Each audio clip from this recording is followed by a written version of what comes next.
Selamat datang ke Universal Studios. Bukan. Bukan eh? Heritage. Oh, okey, sorry. Baiklah. Hari ni kita orang kat Melaka, kita orang melawat ke Heritage Studios Malaysia. Dekat sini diorang kata ala-ala macam Disneyland, ala-ala macam Universal Studios tapi versi Malaysia punya. Actually dulu nama tempat ni Taman Budaya Malaysia. Dekat sini dia macam museum rumah-rumah yang ada dekat Malaysia, rumah-rumah tradisi. Tapi sekarang diorang dah convert dan diorang dah upgrade jadi macam ala-ala Disneyland macam tu lah. Tu excited nak tengok. Tapi after diorang dah upgrade, macam ramai tak tahu lagi yang tempat ni dah ada. Tengok dia punya entrance pun. Wah, gah. Ala-ala macam Istana Melaka. Ni dah ada dia punya pahlawan pengiring. Kita nak pergi tengok persembahan dulu. Sebab persembahan pukul 12. Kan ni kan? Tu lah persembahan dia. Yalah, bertulis Ajak audiens untuk pergi joget sekali. Dah tak pergi menari. So bermulalah kita punya adventure Malaysian Heritage Studios. Mari.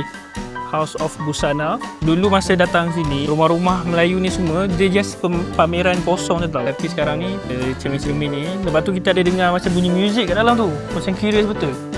Kan? Okay, kita masuk. Patung-patung ni dia buat macam tarian. Oh, dekat sini pun ada juga. Ada satu. Saya dah sedia untuk menari. Pusingkan kunci. House of Cinema, Rumah Pulau Pinang. Basically rumah yang kedua ni, Rumah Pulau Pinang, dia mewakili P. Ramlee. Dia relate lah dengan P. Ramlee punya negeri kelahiran, Pulau Pinang.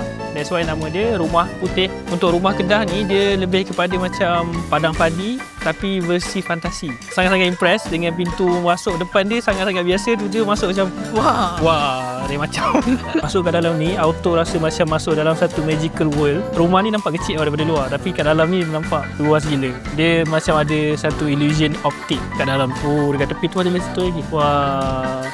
Saya tengah terampung lah. House of Merdeka. Yang ni represent rumah Selangor. Jom kita masuk. Ada lagi magic.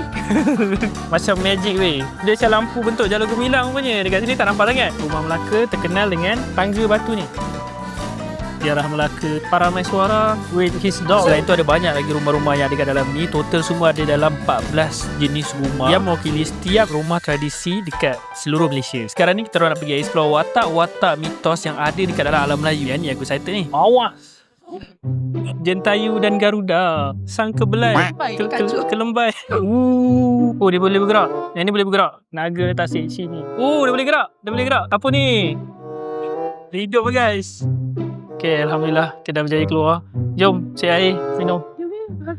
Okay, kita nak keluar dah pintu keluar dia. Bye-bye.